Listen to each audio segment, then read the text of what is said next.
So starting. Perfect. Welcome back, everyone. Welcome back. I'm in Bangkok today.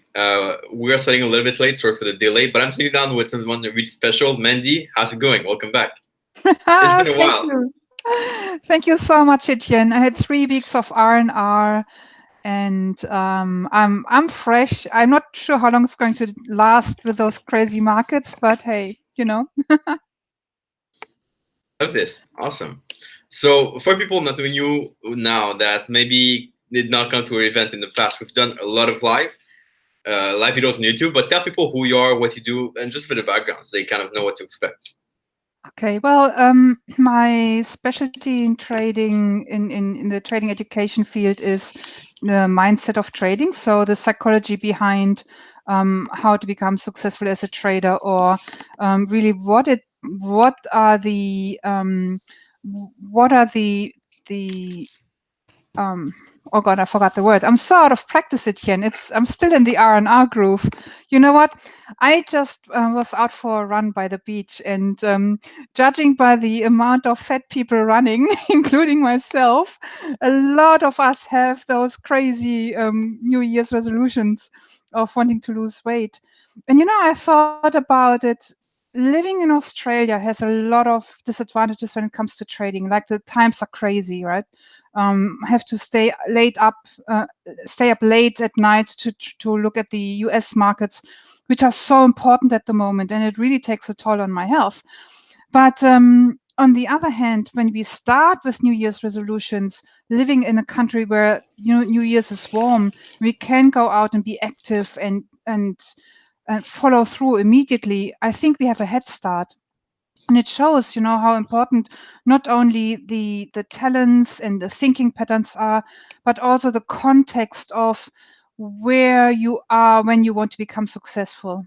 And and so it's kind of what I do with trading as well. I look at what is the context that successful traders have that makes them successful or helps them to be successful. What is their behavioral patterns? What is their thinking patterns? What is the difference between successful traders and not so successful traders? Why do some traders keep self-sabotaging themselves and don't seem to be able to get out of this? I call it the fruit loop. Whereas others, they start trading within a few years, and some even within a few months. They hit the ground running and they become very, very successful. So all this is my specialty, which I've spent about the last 15 years on finding out the difference in human behavior that leads to either tremendous success or tremendous failure. And more importantly, Etienne, how to change that. Yeah, that's massive. And you say specialty. I've never seen people do the same thing that you do on the same level, the same kind of lessons. And there's some things that I learned from you that I think I couldn't learn from anyone else, which is why you're Thank here. you. And I've kind of accumulated some questions for you throughout the past couple of weeks. But always, guys, the best live we do are the one where you ask a lot of questions. Make sure you're active in the chat. And I just sent Mandy the link for the chat, so you'll be able to see this and answer questions. So we want to answer your question, of course. And I see Jevon Robert says, yeah, you got her back, so he's happy you're here. That's awesome. Thank you. So I kind of want to go into. I was speaking with a trader a couple of weeks ago, and what he was saying is basically, I know everything about psychology. I know how to do things. I know how to journal. I know how to not take too many trades, not take too many bad trades. But when it comes to doing it, I can't do it. And he was wondering again, kind of how to fix that, how to kind of do what you need to do when you need to do it. It's just something that you've seen. It's like a common thing where people know what they should do but don't do it in trading. Like they know that they should not go all in or risk too much, or they should respect the stop loss, but they can't do it. Is that a common thing you see? Mhm. Etienne, it's not just a common thing in trading, it's a common thing in life. Again, looking at New Year's resolutions and wanting to lose weight, we all know what to do to lose weight. It's not rocket science unless you have health challenges. However, it's still, I mean, if I look around here in Australia, I'm not sure how it is in Canada, or I know you're in Bangkok right now, more skinny people, I guess. But looking at how the population keeps growing and growing and growing in size, and looking at the main reason for people dying is heart attacks that are caused because the heart can't cope anymore with the amount of weight and fat and unhealthiness it has to deal with, right? And so we know what to do, but we don't do what we know. And this is what the challenge is. This is the gap that needs to be bridged. Now, I always like to compare trading with either eating habits or just other areas in life that are more tangible for traders. So I was working with a trader last few months, really interesting. She's got an amazing trader. From like when we go through her statistics, really good, but same thing, she didn't do what she knew she had to. And her common pattern was she was doing well, and then within a week she would just undo everything. And we digged a little deeper. So what we need to look at is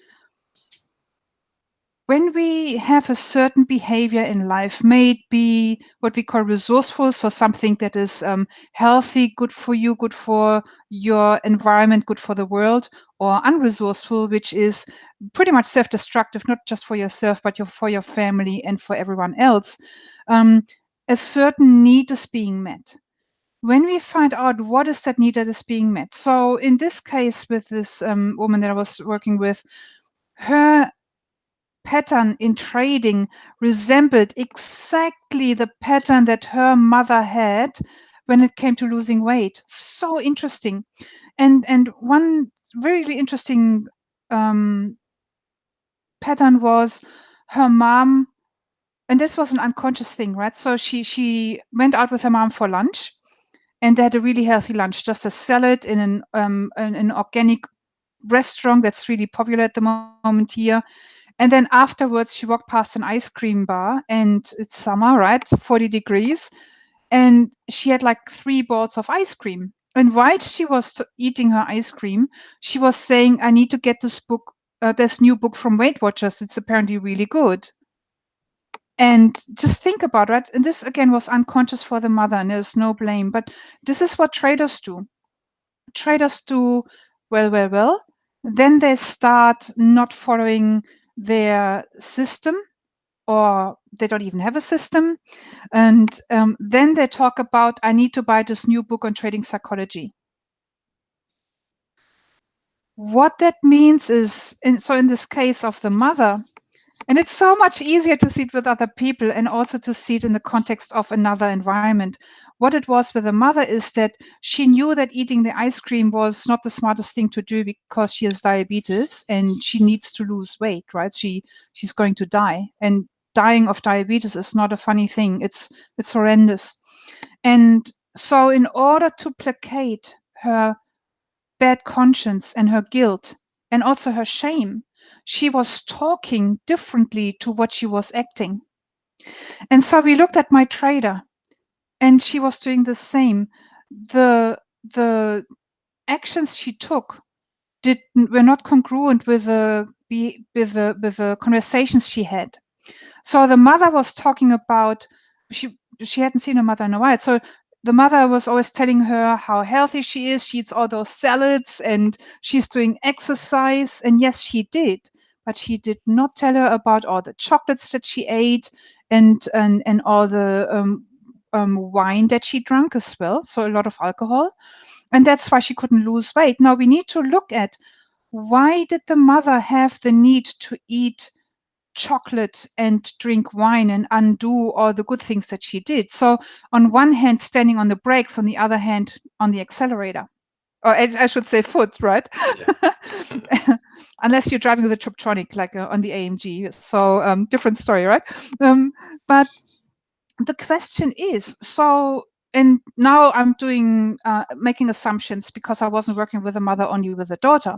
The assumption was that the mother was growing up in a very unloving environment, so the way that she would connect with herself and would get the feeling of love, or feeling certain, feeling connected, was through food, unless the underlying issue of not feeling loved and feeling alone and disconnected from society is resolved. No matter how many books she buys, she will not be able to resist chocolates and resist alcohol, which we know is an escapism and not dealing with what really needs to be dealt with. Hmm. I hope that answered your question. So if I get this right, that means that children would kind of learn this from their parents by being around them. And would that mean that if you start to hang out with different people, like skillful traders, you will start to kind of remove the pattern and get to build new patterns? Would I that be love right? that. I love that, Etienne. So not just successful traders, because the reality is it's hard to hang out with successful traders. Yeah. My successful traders that I know, most of them, they're so busy focusing on their trading, they don't want to hang out with too many people. They're like, and you and I, we are so busy as well. Like, I get so many Twitter DMs. It's like I would love to have a chat, but I just can't. Right. It's just no time physically. And so it's not just hang out with successful people, traders.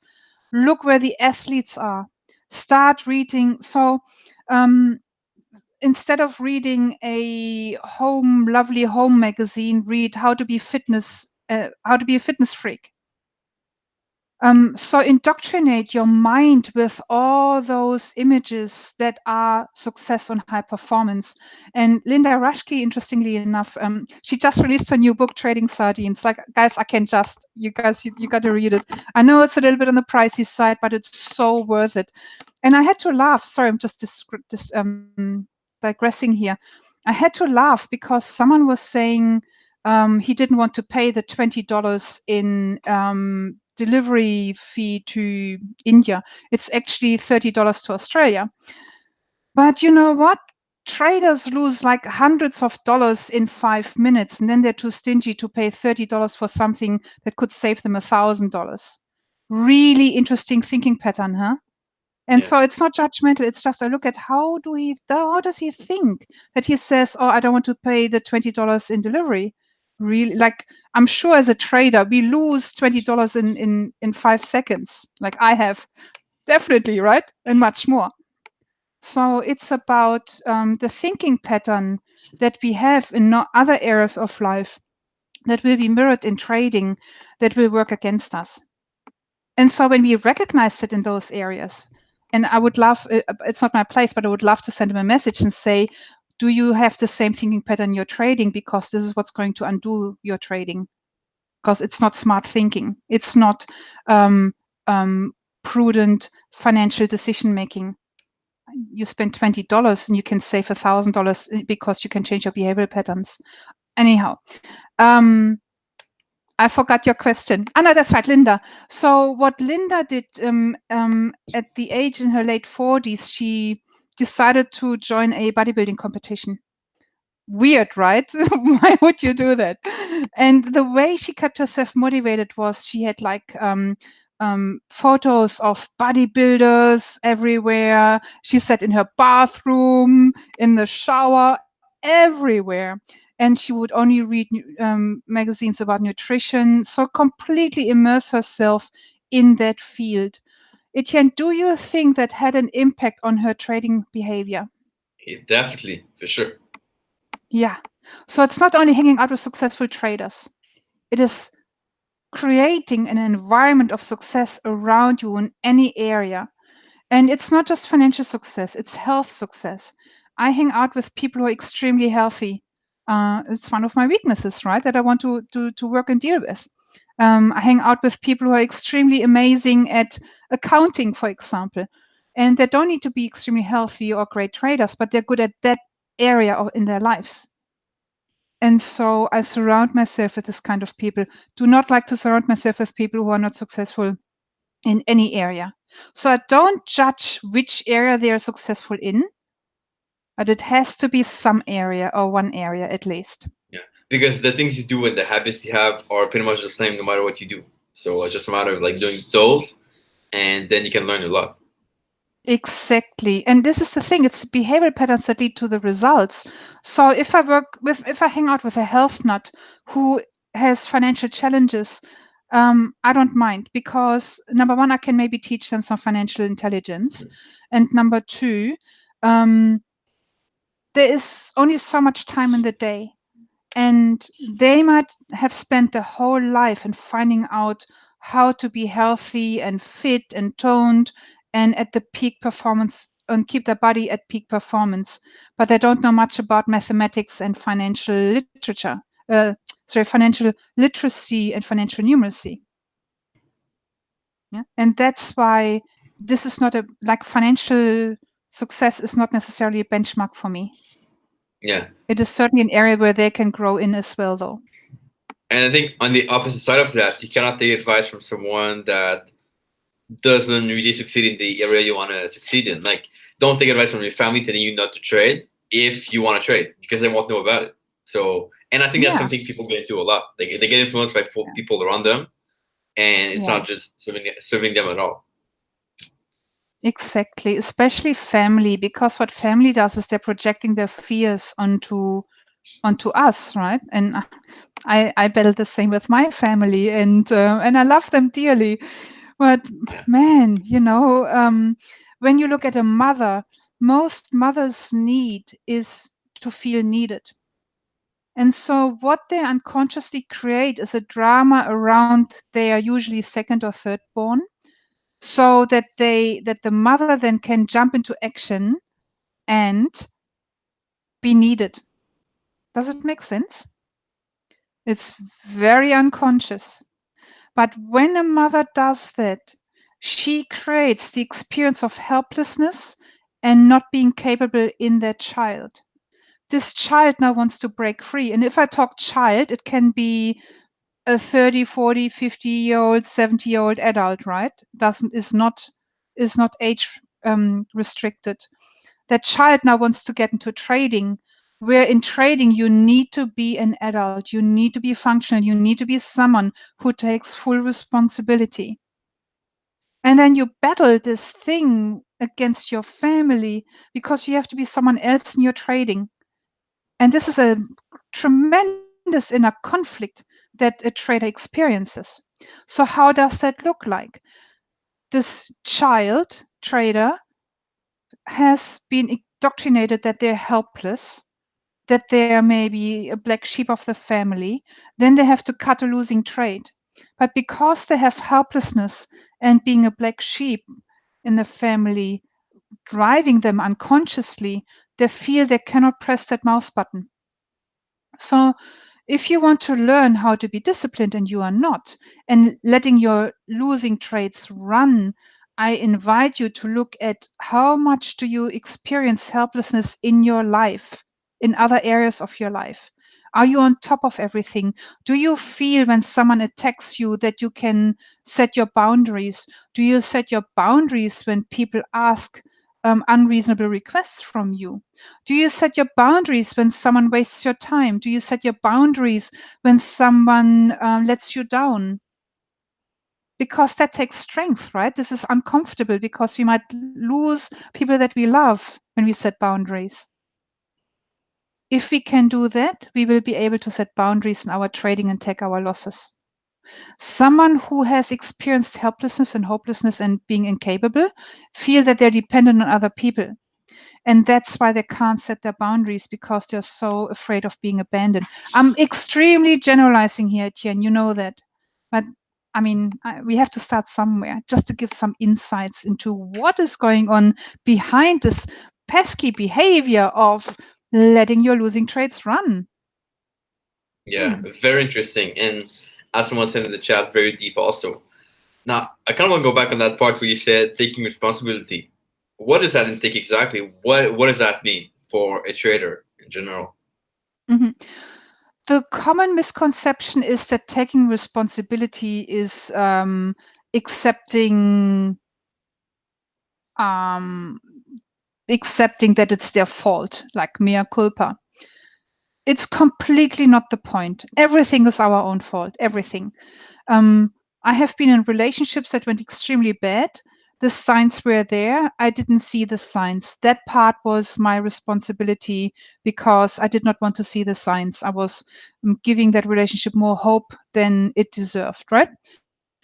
So what? The other person still behaved like a dick, right? So that was not my responsibility. But it doesn't matter, it's not the point. the point is, for me, in my model of the world, accepting responsibility is doing what needs to be done. So I was working with a trader who had to manage some trades.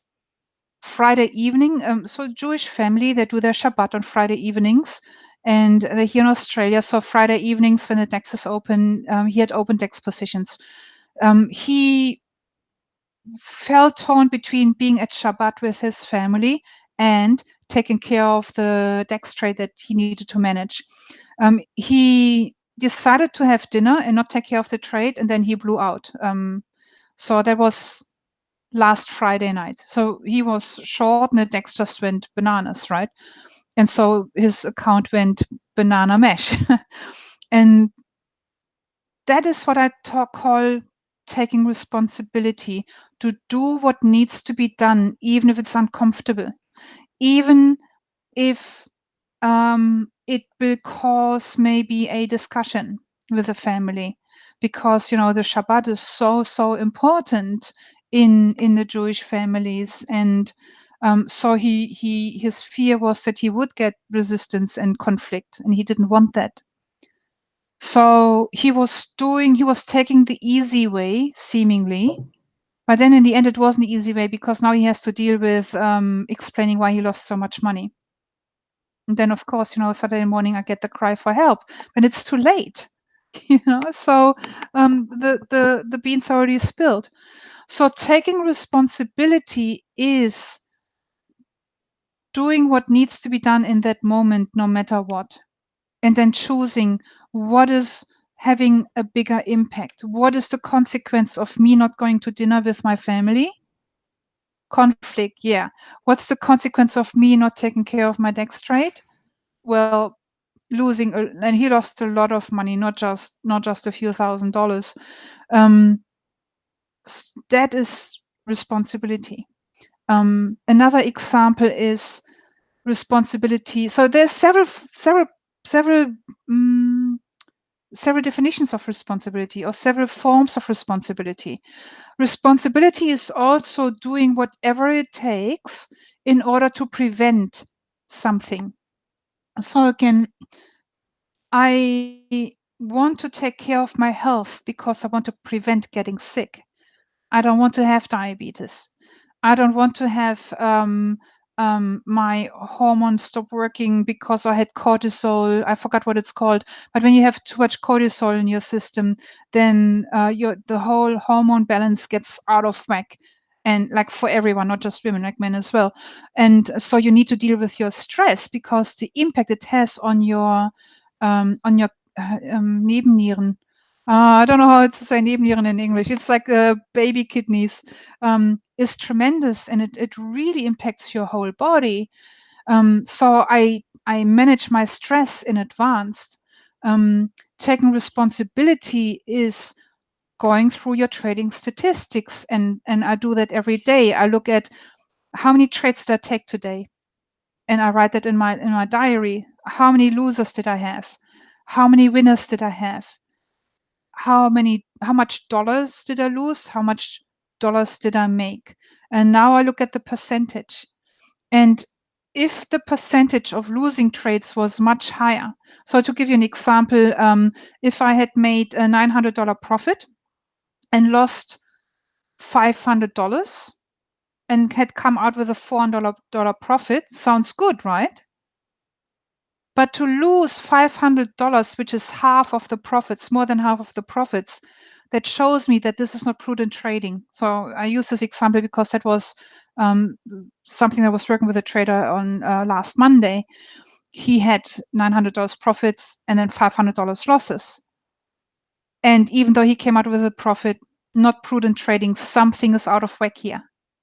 So taking responsibility is looking at your numbers every day or every week, whatever your trading frequency is. In his instance, every day, because he's a short-term trader, and then looking at what caused this kind of behavior. How can I improve? And taking responsibility is doing your tax on time. Taking responsibility is not being a slop and cleaning your dishes because it has a health issue. You can get serious health concerns if you well, here in Australia at least when it's so hot, right? You get salmonella. Did you know that most stomach bugs actually start in their own kitchen? I was talking with a doctor a few months ago. So he's a trader as well, and really interesting. I didn't know that. And so they did a lot of research. I always thought it's usually when you go out, but no, it's because people are not hygienic enough at home. So all this is taking responsibility, doing what needs to be done, even though you don't feel like it. Then there's another form of responsibility, which I was working on with a trader last Sunday, I think it was. So young guy, really, really driven, and I like he's so so proactive. And so what we did with him was scheduling in advance his whole year. When does the car need to be serviced? When does the bedding need to be changed? When are the doctor appointments due? So everything that could be scheduled was being scheduled so that he doesn't need to waste his mind on stupid stuff like, oh, did I have my health checkup? Yeah, so he frees, like he's got big dreams, right? So he frees up his mind to do thinking. He frees up his mind to pursue big goals and dreams and to create amazing stuff rather than dealing with little shitty things like, have I been to the dentist this month, right? Or in the last 6 months. That is all, as much as he could put into pre-scheduling, he already did. That is taking responsibility. Not fun, I know, but it's what leads to freeing up time. And the more time you have, you can focus on improving and creating and developing. So going from creating safe problems like, oh, my car broke down because I didn't have it serviced or I ran out of fuel, to risky problems like, how can I become a bigger, better, amazing person? How can I find another resourceful challenge so I can grow and learn? And one thing is also something simple where he was saying he was driving from Toronto to Montreal. Just make it up now. I don't remember where he's driving. And it was snow, right? And he said, if one of my tires would blow now, I would not know what to do. And then he's like, okay, I would call my dad. But the thing is, you can't always be dependent on other people. So taking responsibility was then him getting training in how to change a tire. It sounds so banal, so simple, Etienne, but the thinking behind that is profound. Yeah, That is very interesting. responsibility. Very interesting. Mm. If you want to get to your question, guys, I know there's a few in the chat that we could get into, but if you have any questions, make sure you comment in the chat. Let us know, because Mandi is really good at answering any question, pretty much on any topic about trading and life in general and being at your best. So there's a question in the chat that would require, I think, a 10-hour explanation, but Mandi, I'll let you answer in like a few minutes. So the question is, how do we reprogram our unconscious mind to think like top traders? Is it through habits, meditation, or something different?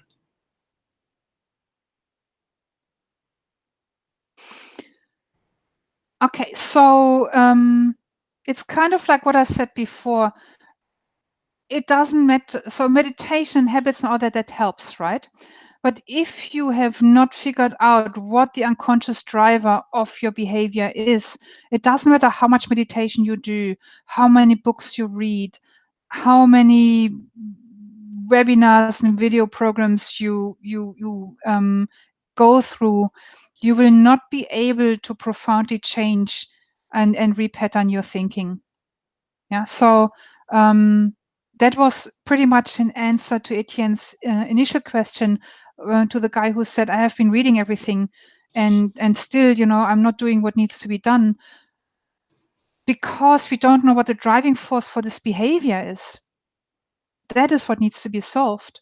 So I was working with someone who said, who's doing really well. He's a great trader, but he keeps being stopped at one level, at a certain level. He just can't breach the $1 million mark.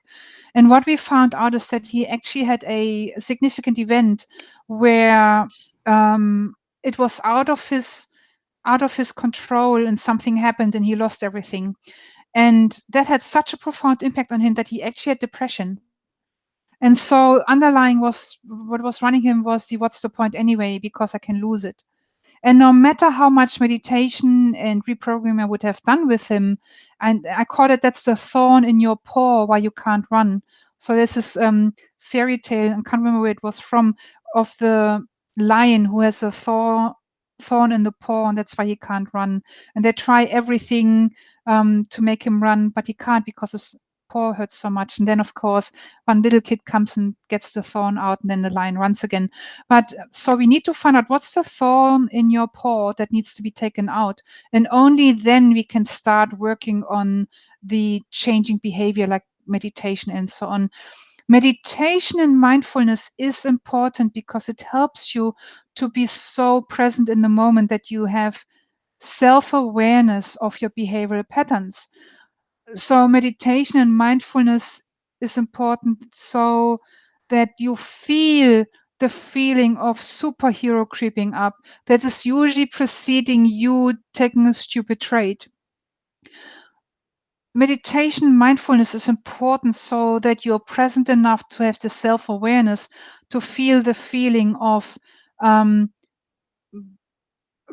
what's it called, giving up, creeping up, when you had 3 or 4 losing trades in a row, and now you don't want to have another losing trade, and you take your stop loss out, and you refuse to take another loss, right? So this is why it's important. Yoga is also helpful because what does yoga do? Yoga gets you so let me rephrase it. Yoga is only helpful if you are present in the yoga practice. If you're doing yoga and you think of your trading or you think of ice cream, it doesn't do anything. Well, that's extreme. It doesn't do as much as it could. So you want to be also mindful in the moment and really deal with what yoga deals with. Because if you are having a pain that you need to work through in yoga, but you avoid dealing through that. So when you, for example, when you have tight hamstrings, what does it tell you about you? It's not just that you have tight hamstrings, there's a reason for it. When you have lower back pain, where does it come from? What's the reason for that? Yeah. So It's kind of not being stopped by the symptom, but going deeper of like what's happening overall. exactly, looking at the root cause. And you probably won't do it by thinking about it yourself. You have to have someone else to kind of show you what's happening overall, I think. Yeah, I think to a certain extent we can do self-coaching. Yeah. And then comes this moment when we can't, because it's what we call the boundary conditions of our thinking. And Einstein said it so beautifully, you can't solve problems with the same mind that created those problems. And so self-awareness is a great start. And really, if I look at someone from the outside, they can't see themselves from the back of their eyeballs. Yeah. And that's why I also have coaches, because I can't see myself. And that's why self-help books are only useful to a certain extent. And let's be honest, when I do yoga alone at home compared to when I do yoga in a class, how much more do I push myself and stretch myself? Yeah. Yeah. So it's the same with the self-help book, where I'm kind of like, no, I'm not like this. I don't want to be like that. But then when I do a course and an educator or a teacher tells me something about myself, a big revelation, I'm like, okay, I need to accept that. Now, what can I do with it? You know, Etienne, often the reason why traders or people don't want to take feedback is because of the fear of, what do I do with that now? They don't know how to change something. So when that trader that I was talking about, when she told her mom about the behavioral patterns, which I told her not to because it's not her place, her mom got extremely defensive because she unraveled a whole lifetime of behavior for her. Number one, that would have meant that she could have had a different life and stop fighting against herself when it comes to losing weight. And we know that fighting against yourself when it comes to losing weight is an escapism. It's what we call a safe problem. What is the real problem underneath is usually lack of self-acceptance and lack of feeling love and so on. So,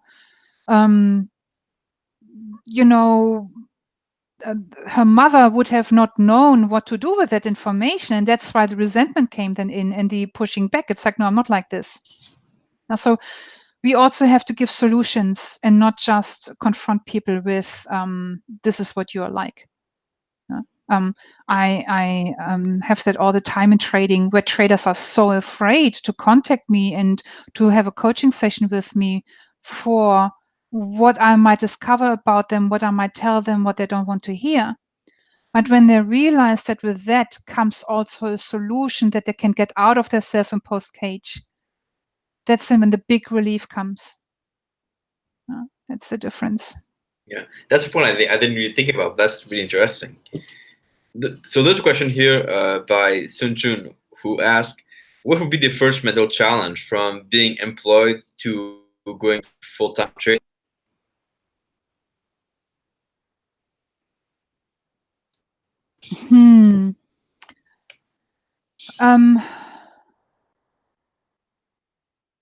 I guess it's the lack of structure. When you go to work, you have structure around you. And I see that also with institutional traders who then go trade for themselves. Not many make it. And it's the support that you have when you work in a firm. And so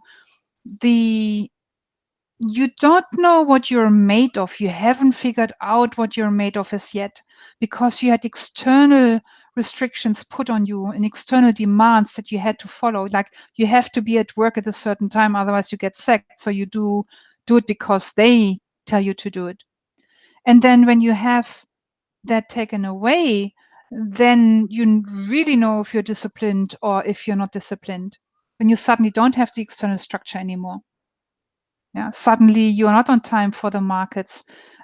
Suddenly you are in front of the markets all day without taking care of your health, without taking care of other areas of your life. And I tell you, sooner or later, that's going to catch up with you. It's going to unravel your life. Yeah. So number one, I would say you don't know as yet what you're made of in terms of discipline. And number two, of course, the certainty is gone, the safety net is gone. And anyone who thinks to go back to work after having traded full-time for a year, I don't know, up to a certain age it might be easy, but from a certain age on, it's not that easy anymore. And then the other challenges start. The expectations of the family members. So talking to a trader who did exactly that, went full-time, and saw his wife would always wait for him in anticipation of what cool new shoes she can buy now, how much money he has made now. So the enormous pressure on him to have to perform. And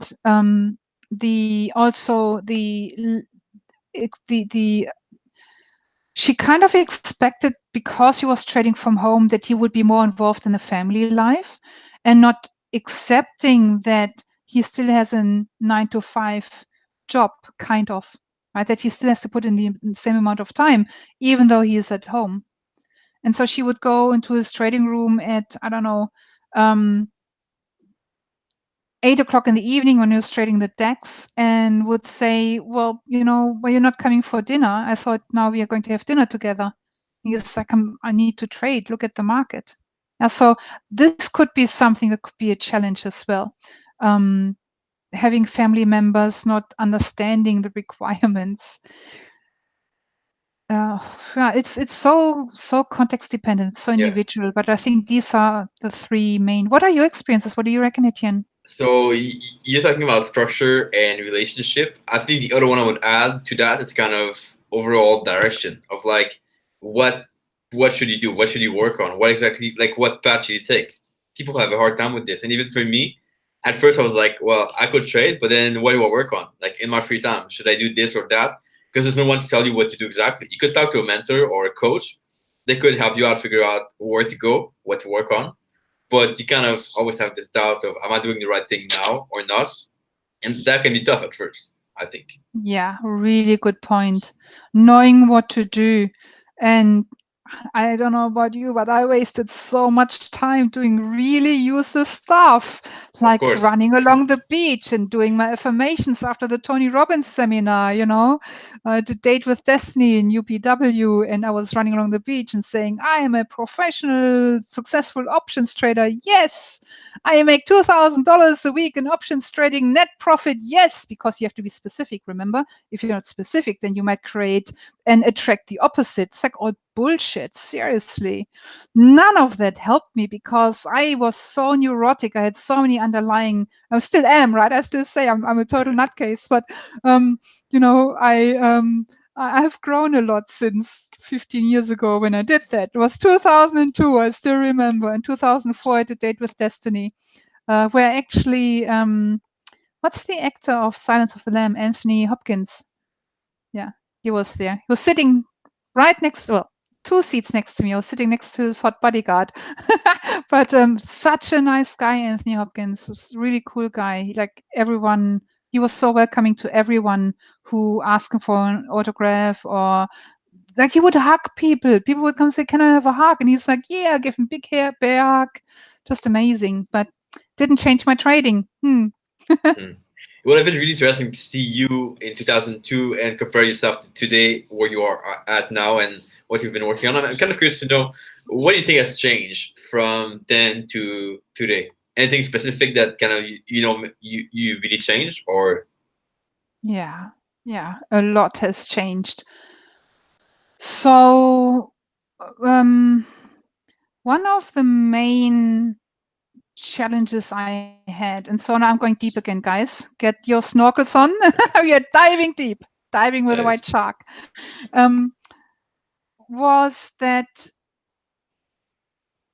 when we look at family dynamics and personality behaviors that come out of those family dynamics, we can thankfully structure them and categorize them. And so I was on the codependent scale. So that's what we call underfunctioning. Someone who was extremely emotional, nothing wrong with being emotional. But I will tell you the caveat in a minute. Whereas my beloved brother, who's like one of Germany's most successful lawyers, amazing guy, was on the over-functioning hero scale, completely cognitive thinking, cut off from emotion. Both are as dysfunctional as each other. Just my brother had the more accepted dysfunction because he became financially extremely successful. Whereas I, with my emotional dysfunction, did not, because as much as my brother cut himself off from emotion, I cut myself off from thinking. So if you look at it in terms of what is happening in your body, I was very driven by my amygdala, which is the little brain in the back there. That is what that is what's driving reptiles, right? And so my brother was pretty much driven by his frontal cortex. And so I love this because our behavior, there has been so much research done in recent years with MRI scans and so on. The behavior can now be overlaid with the functioning in our bodies, which parts of the brain lighten up and so on. So, for example, when I get very, very emotional, I tap my forehead. I'm like, come on, frontal cortex, come on, take over. And so it's a little bit tongue in cheek, but it's kind of like reminding myself. So being extremely emotional, we cannot make good decisions. And in trading, you need to make good decisions. What happened was, because I was so extremely emotional, I did not learn how to think logically. I did not know how to have what is called strategic thinking. It was a completely unavailable language for me. Whereas my brother, when he was a little boy, he played chess with my grandfather. What do you do in chess? You learn strategic thinking, thinking in advance, thinking of consequences. I had none of that, right? So hence why I had this neuroticism. Neuroticism is when you're so emotional that you can't think. I needed to learn to think. It was a new language for me. So I read Thinking Fast and Slow, and I realized the way I made financial decisions was just completely bonkers. The old story of I would buy, let's say, a $20 bottle of wine, and then a $50 bottle of wine was reduced to half price. I'm like, yay, I can save $25. Completely wrong thinking, like the guy on Twitter who said, oh, I don't want to spend the $20 for delivery. What the reality was that I would spend $5 more. Now, this is more common knowledge nowadays after Thinking Fast and Slow came out. And this is what I did. Really, I studied Thinking Fast and Slow so much that I really understand now how to make financial decisions. That was the major thing. I became more functional by adding logical thinking to my behavioral profiling. So in the DISC profile, I have now much more D. I had none of the D. I had extremely high and extremely high I, extremely high S. Not good for trading. And I thought I was doomed, but no, I'm not doomed. I didn't develop that muscle. So now I just developed that muscle. And so my emotional part I cherish a lot, because I think that makes me a good coach, because I can really really understand what's going on for my traders, and I have a sixth sense for it as well when I do coaching.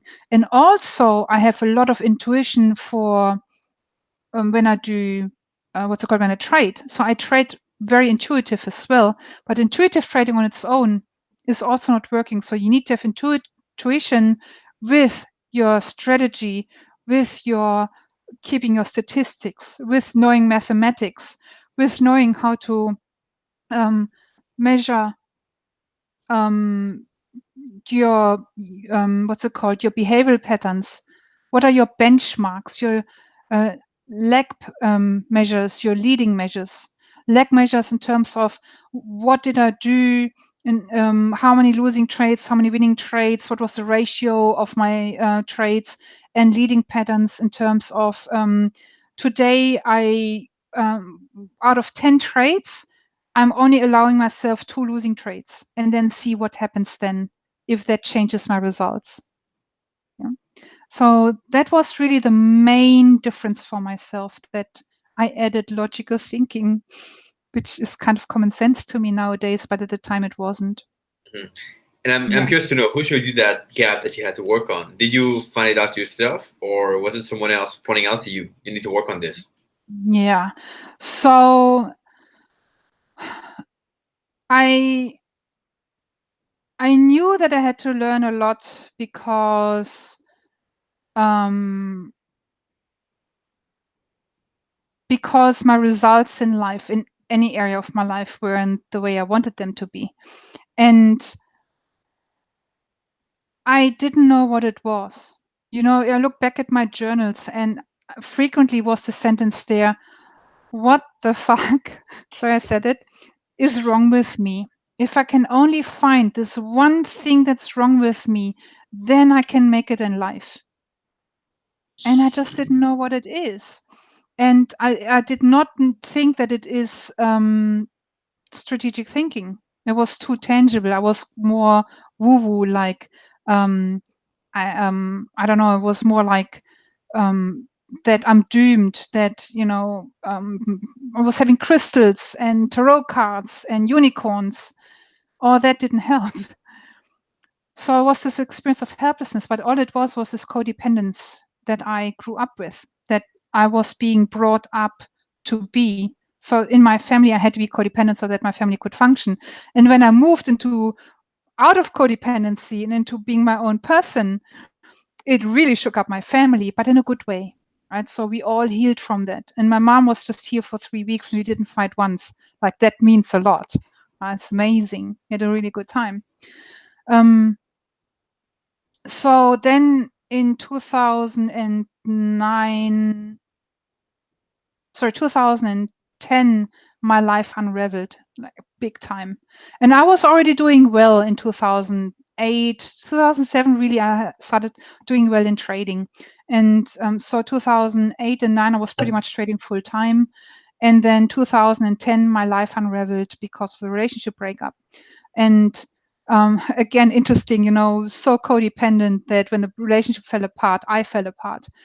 Like in hindsight, I'm like, wow, it was so obvious to me. And again, I was at this point where it's like, what is wrong with me? I'm so well educated. I studied business. I'm capable, and I think I'm quite smart, and I'm willing. I work so hard, and yet look at where I'm at. I just couldn't figure it out. And then I reached out to Steve Ward from High Performance Global at the time.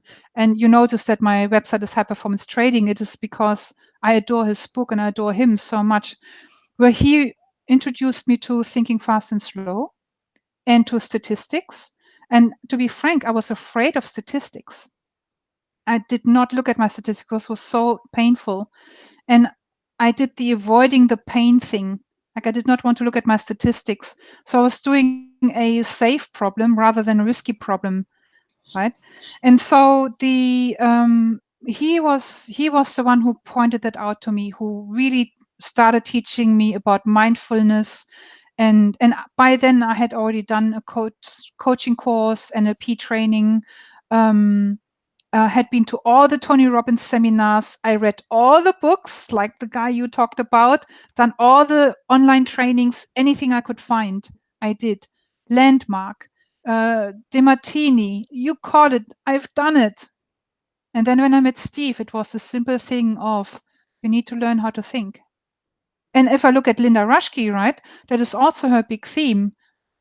Strategic and logical thinking is what leads you to success.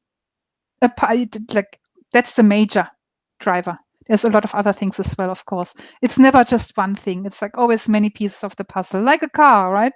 It's not just you say, if you get a bigger engine, then your car will drive double fast. No, you need to get a bigger engine, a bigger exhaust, better tires, better fuel, and then your car will run at an optimum. That's how much I know about cars. I love that. That's So interesting.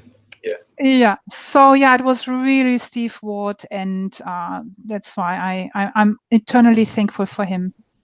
Hmm. Yeah, he really saved my life, I think, because I was in such a shit. I was like homeless, Etienne, and I was like it was just really falling off the cliff. Hmm. Yeah. A question in the chat I kind of can relate to because I've been experiencing this myself also in the past. The question is from Sunchun, who asks, I know every off day I try to become kind of Superman, so Superman syndrome, and incur big losses. He recovers during the times of work because he has his time to trade, probably has time to interfere. And so, what would you recommend on that? Is it just a question of like taking less time on trading to focus on, or focusing on work and taking less time of trading, or is there something deeper to work into, in your Yeah, opinion? I love that. Thank you so much for bringing that up, because remember the question that we had before, like what is the biggest challenge going full time?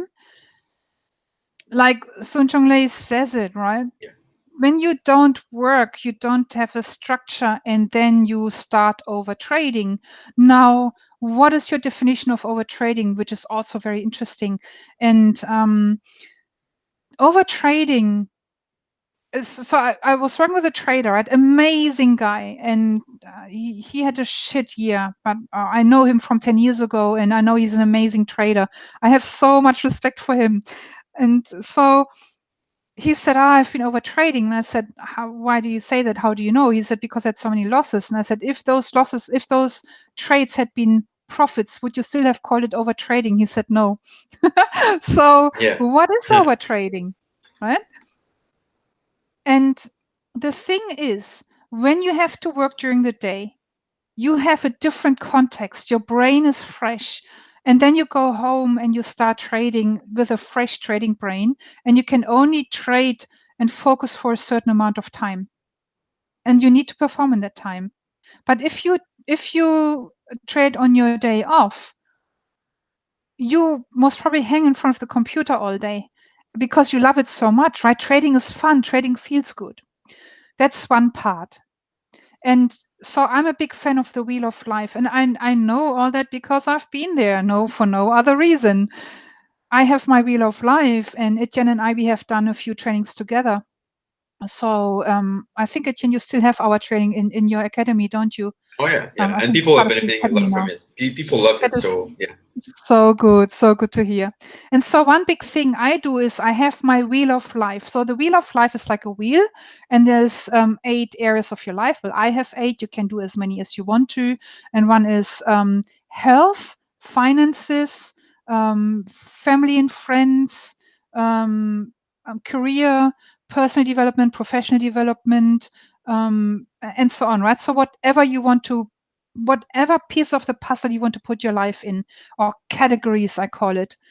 Every day I have to do something for each category. So every day I have to I can choose, right? So for each category, I have a list what I can choose from. It can be run on the beach, yoga, Feldenkrais, um, stretching. It can be like whatever it is I can choose from. And why I say I choose from, because it's this thing also between being rigid and being too loose, not having boundaries. And what I say with a lot of traders, they're too rigid in trading and too loose in other areas of their life.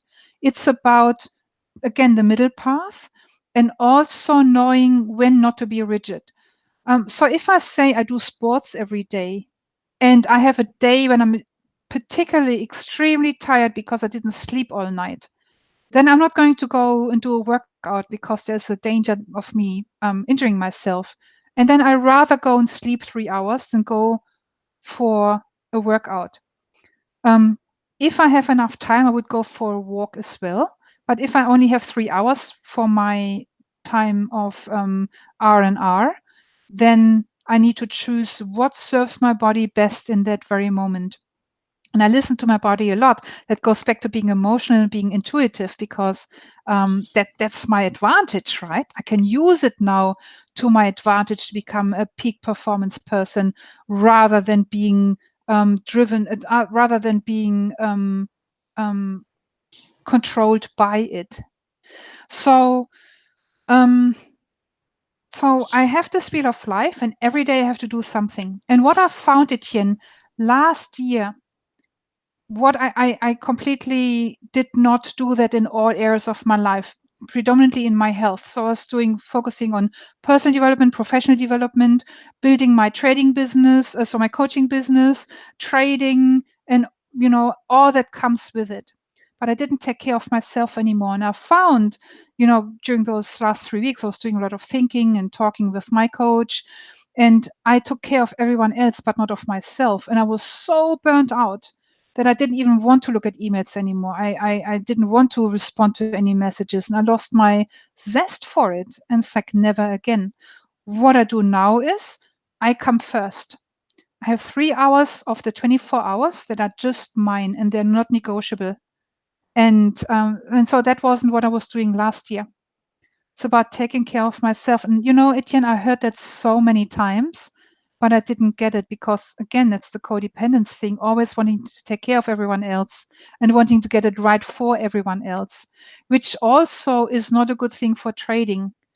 And so I needed to learn by getting to the point where it's like, I can't do this anymore. And I was battling with my back and weight gain and so on, and I'm not going to do that this year again.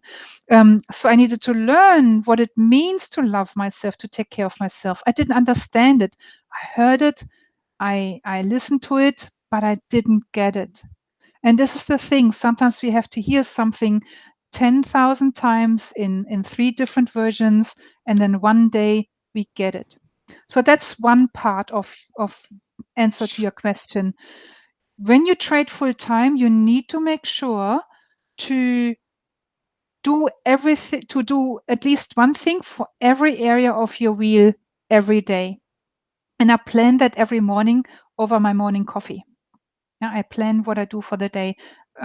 Etienne knows I'm a big planner. I love planning in advance, which I used to hate, which was because freedom was one of my biggest values and not a goal. So now with the big losses, when a trader lets the losses run, again, I'm making a really big assumption here, is because they are not dealing with reality. They're escaping reality.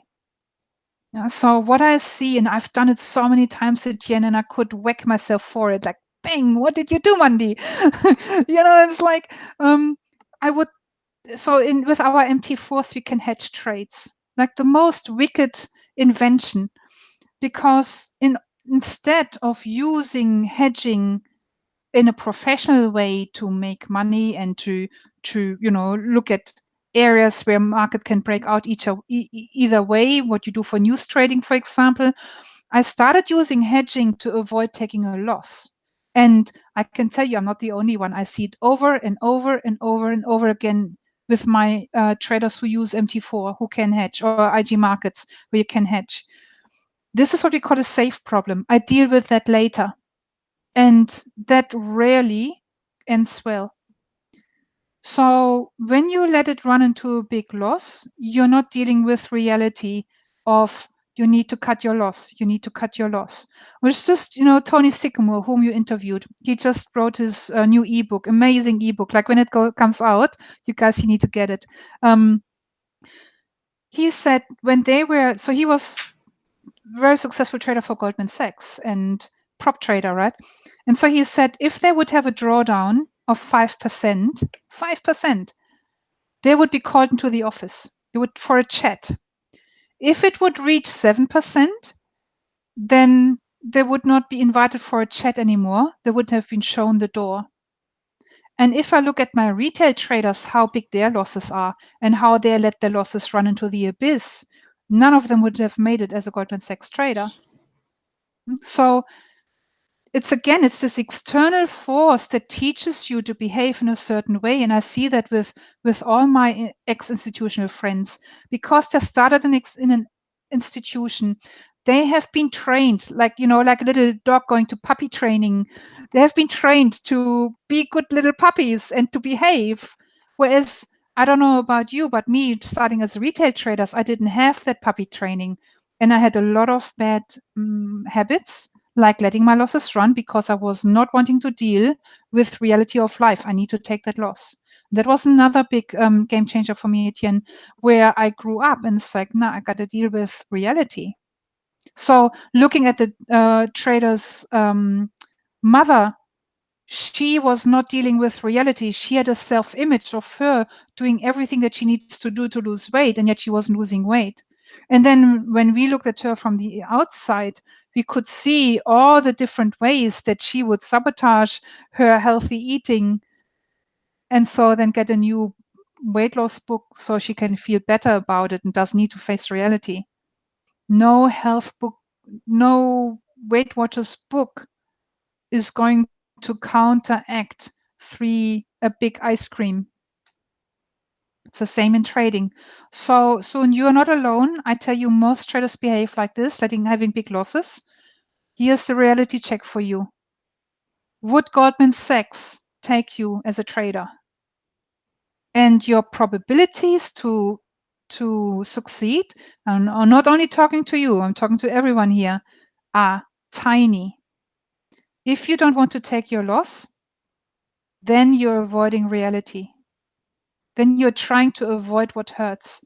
You're trying to avoid what's uncomfortable. Deal with it. Well done. Thank you for bringing that up so I could talk about it. I love it. Yeah. That's good. Awesome. So I kind of want to finish with this because we're already an hour in. A lot of people are going to set as goal for the year, I believe, to get results in trading, become successful traders. Those, I think, are partly kind of resolution, which most people won't respect. But what would be your thoughts or advice on this? How should people go about it if they want to be able to reach their goals this year? Sorry, you cut out, Etienne. I couldn't hear everything. Could you please repeat it? Okay. So what would be your thoughts or advice on what people should do to reach their goals this year? Where do we start? Yeah. Okay. So, step one,